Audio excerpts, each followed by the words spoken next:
Old Boots, the Confederate cat on top of the hood of the El Camino. And this guy, I saw him up there. Way up there. Over there. Like on that corner. He comes walking around. Goes past the Cooter's garage sign. Redneck parking sign. Goes up there. Comes down there and goes, he's got to figure out how to get down, right? There's you.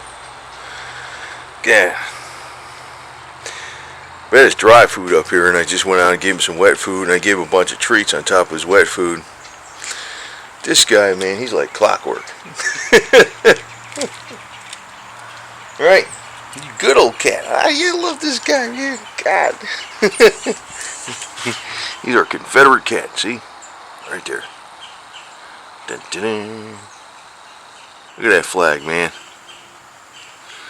That's from the Sons of Confederate Veterans, man. That thing is flying nice.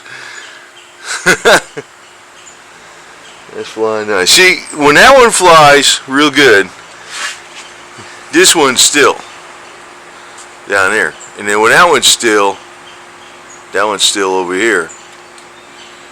The other one's flying. So I don't understand why that is, man.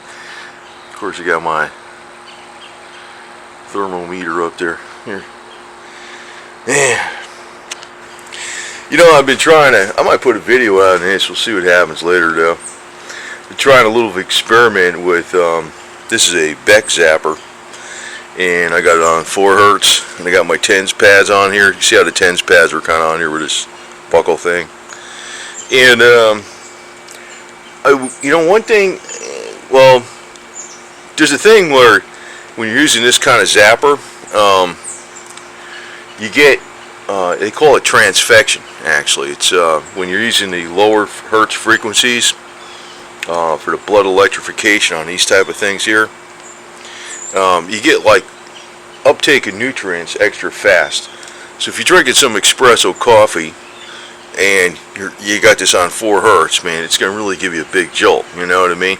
it's going to give you, because it allows the cells to be open to accept the nutrients. That's why this thing, after a while, once you knock out all the microbes and stuff, like this thing doesn't knock out as near as many microbes as the Parazapper, but what happens is it allows for more uptake of nutrients.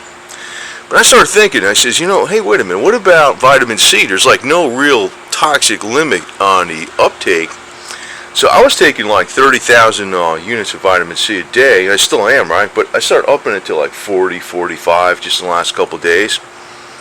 You know, I didn't get that bowel intolerance effect at all, man. None. And I was like, as a matter of fact, I think Sunday I took 30,000 units of vitamin C in about a 5-hour period.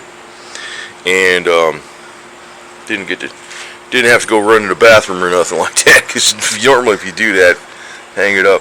And I think it's because of this thing, the transfection effect. It was running on 4 hertz. So, in other words, it's causing the vitamin C to go up into the cells. Now, I don't know if this is true. I know it does work that way, and probably what I'm theorizing here is solid. But I don't freaking know for sure. But by what I've been testing the last few days, it seems to be true. Well, we shall find out.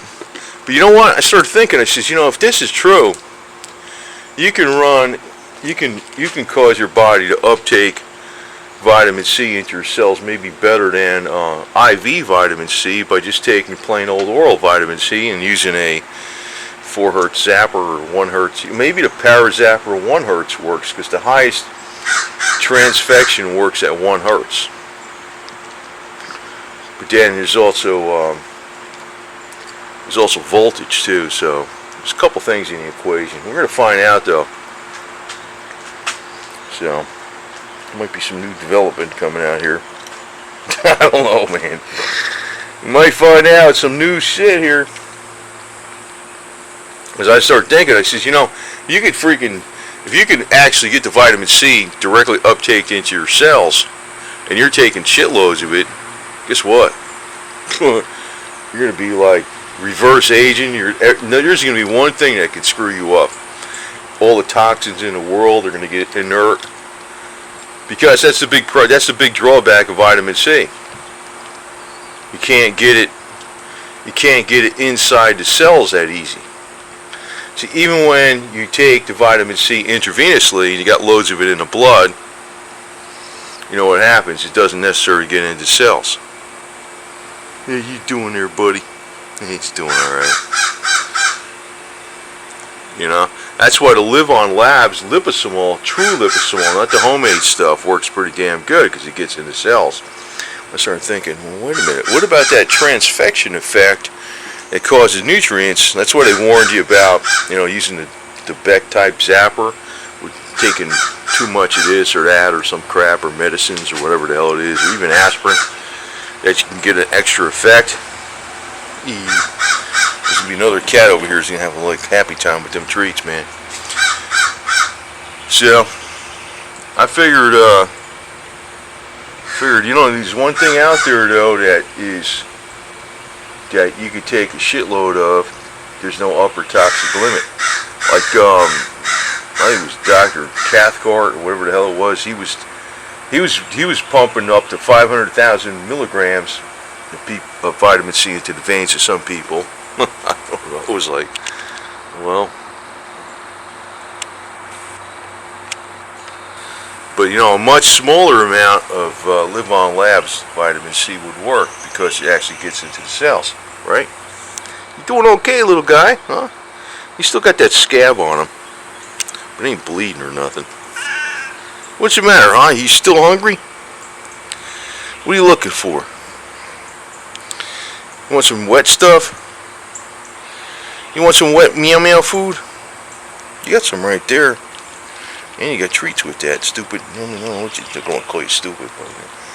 You don't understand what I'm telling you. I mean, I don't know what the hell he's getting like my other guys, man. Give them like a little bit of food, some Whiskas chicken, and they eat some of it.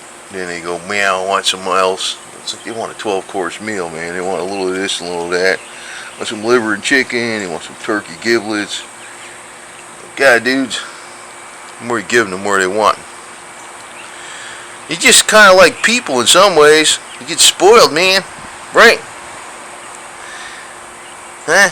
Yeah, you're doing all right. Yeah, I think that's an old injury. There was an old injury on here. It's a scab. I touched that on his leg. It's a scab. So, put some aloe vera on it, but it's not really. It's a spot where the fur ain't gonna grow, man. Kind of injured himself. That was from like probably last year. Seems like he's okay because he jumped all the way down that thing. So, you okay, buddy? Huh? Taking care of them Yankees? Huh? There he goes. He's gonna jump down. You got a little lion face, you know that? That's what you got. You got a little lion face, don't you? Right? Yeah.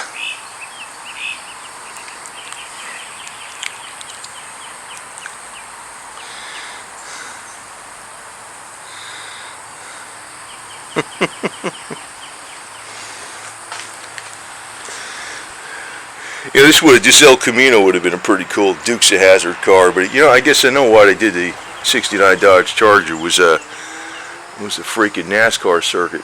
And you know the other thing is these coil springs on this damn thing. Man, I tell you what, I used to watch that show Dukes of Hazzard. I used to cringe every time they smashed one of those cars. I was like, damn, man. They killed another Dodge Charger. I was like, fuck. Because, you know, I didn't really watch it. Actually, I didn't watch it. I have to watch it more in the first year.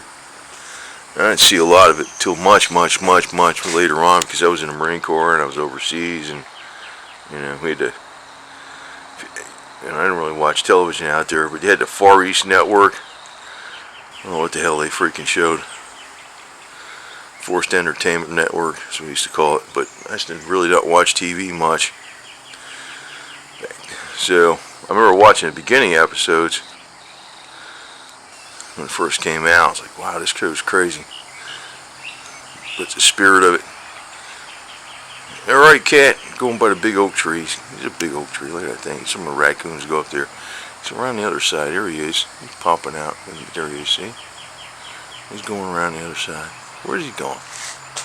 This guy, he's a freaking... Dude, if I'm the director and you're the... There he is. Maybe you don't see him. Where the hell is he? There he is, he's going in the woods. See him?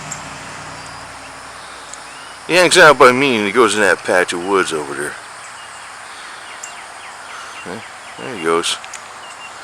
Well, see you later there, Mr. Lion. He's a little mini lion.